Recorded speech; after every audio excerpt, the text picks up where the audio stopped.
ये भोंगी है, समझ में नहीं ऑब्वियसली आता। हाँ, ऑब्वियसली भोंगी है। ये कैसे क्या जानवर को जब और ये बहुत सारे झूठ बोलते हैं, कहते हैं बकरे को सुकून मिल रहा होता है। कई लोग ये कहते हाँ, हैं। कहते हैं बकरे की जब गर्दन काट रही होती है उसे लगता है जैसे उसको आप ना उसको हलीम खिला रहे हैं या उसको निहारी खिला रहे हैं। बड़े मज़े में होता है। वो कहता है हाँ, मेरी गर्दन कट रही है। क्या वाकई जानवरों की कुर्बानी खिलाफ रहम है?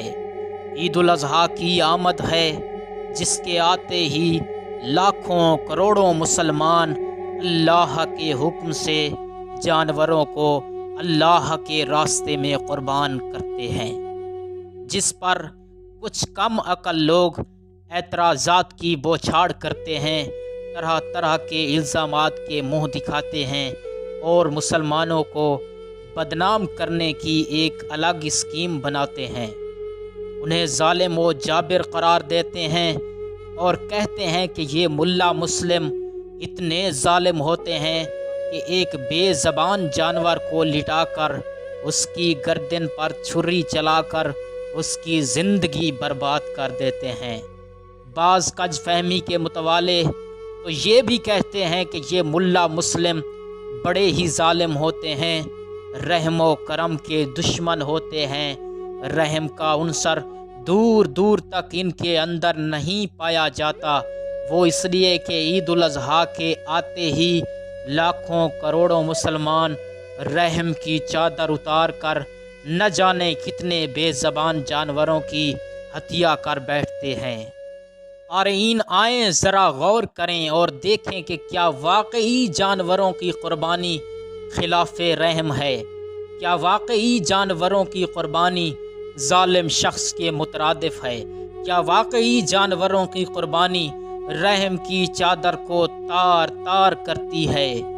मुअज़्ज़िज़ क़ारीन, अल्लाह ने इस कायनात में बेशुमार लोगों को पैदा किया, बेशुमार नस्लों को पैदा किया। इस कायनात में न जाने कितनी कौमें आईं और चली गईं, और फ़िलहाल न जाने कितनी कौमें आबाद हैं। इसके अलावा 99% कौमें अल्लाह और ईश्वर ही पर भरोसा करती हैं। इनका ख्याल है कि इस कायनात को किसी एक ने पैदा किया है जो वाहिद है, जो रहमान और रहीम है। और खुदा ताला को मानने वाली हर कौम, ख़ाह वो कोई भी हो, इस बात की हरगिज़ कायल नहीं है कि खुदा ताला ज़ालिम है, बल्कि खुदा ताला को रहमान और रहीम मानती है। तो जो खुदा रहमान और रहीम है, वही खुदा अशरफुल मखलूक़ात को जानवर ज़िबा करने का हुक्म दे रहा है। तो इसका ये हुक्म क्यों कर रहम के ख़िलाफ़ हो सकता है? ये जवाब तो उन कौमों को अच्छे से समझ में आ सकता है जो वाहिद अल्लाह पर ईमान लाते हैं और उसी पर भरोसा रखते हैं। मगर वो कौमें जो शिर्क के दल दल में फंसे हुए हैं, शिर्क जिनका ओढ़ना बिछोना है, उनको कैसे मुतमईन किया जाए? तो आइए ज़रा इस पर बहस करते हैं। अशरफ के लिए अदना का कत्ल जायज़ है। क्या तुम नहीं देखते कि हवा में बाज, शिकरे, गिद्ध, तरह तरह के जानवर मौजूद हैं, जिनकी खुराक अल्लाह ने गरीब परिंदों ही को बनाया है। वो सिर्फ गरीब जानवरों का गोश्त ही खाते हैं, घास और उम्दा से उम्दा मेवे और इस किस्म की कोई चीज़ नहीं खाते। फिर पानी की तरफ ख्याल करो कि इसमें किस कदर खूंखार जानवर मौजूद हैं। घड़ियाल और बड़ी बड़ी मछलियां हैं। इन सब का लुक़मा अल्लाह ने छोटे छोटे आबी जानवरों को बनाया है।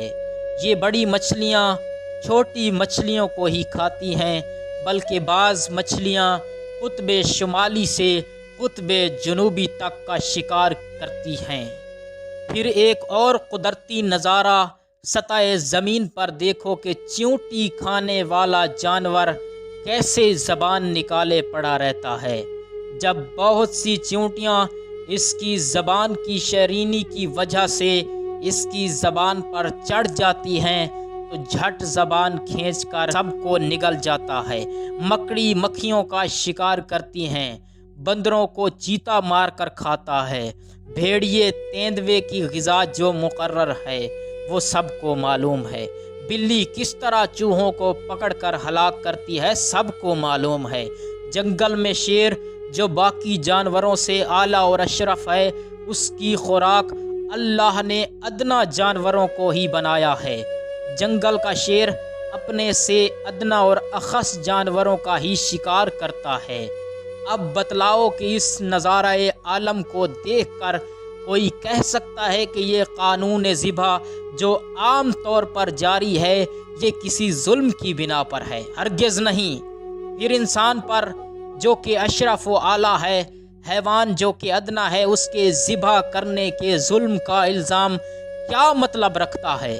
انسان کی جوئیں جو انسان کے سر میں ہوتی ہیں یا کیڑے پڑ جاتے ہیں، کیسے بے باکی سے ان کی ہلاکت کی کوشش کی جاتی ہے؟ کیا اس کا نام بھی ظلم رکھا جاتا ہے؟ ہرگز نہیں۔ جب اسے ظلم نہیں کہتے تو ذبح پر اعتراض کیوں کر ہو سکتا ہے؟ معلوم ہوا کہ ہر اشرف چیز کے لیے ادنا کا قتل درست ہے۔ پھر کوئی معترض اعتراض کر سکتا ہے کہ ذبح انسان بھی جائز ہو سکتا ہے، کہ انسان کو بھی ذبح کرنا جائز ہے، کیونکہ انسان میں اعلیٰ اور ادنا کا فرق ہے۔ کوئی مالدار ہے تو کوئی غریب ہے، کوئی بڑی ذات کا ہے تو کوئی چھوٹی ذات کا ہے، کوئی اقلیت میں ہے تو کوئی اکثریت میں ہے، کوئی کالا ہے تو کوئی گورا ہے، کوئی عربی ہے تو کوئی عجمی ہے۔ تو بتاتا چلوں کہ جو قاعدہ اوپر بیان کیا گیا کہ ادنا کو اعلیٰ پر قربان کیا جا سکتا ہے، اس قاعدے کے مطابق انسان کو ذبح کرنا جائز نہیں ہے، بلکہ صرف انسان کو اللہ کے لیے قربان کیا جا سکتا ہے، کیونکہ باقی تمام تو مخلوق ہی ہیں۔ اگرچہ کوئی غریب و امیر ہو، اگرچہ کوئی عربی و عجمی ہو، کسی انسان کا دوسرے انسان کا ذبح کرنا جائز نہیں ہے، کیونکہ انسان کو خدا نے تمام مخلوقات میں افضل و اشرف بنایا ہے۔ اس لیے اگر انسان کی قربانی ہوگی تو صرف اللہ کے لیے ہوگی، اور وہ عام حالت میں نہیں بلکہ مخصوص حالات میں ہوگی، جیسے اعلاء کلمت اللہ کے لیے، دین و اسلام کے لیے، تحفظ دین کے لیے۔ والسلام علیکم ورحمۃ اللہ وبرکاتہ۔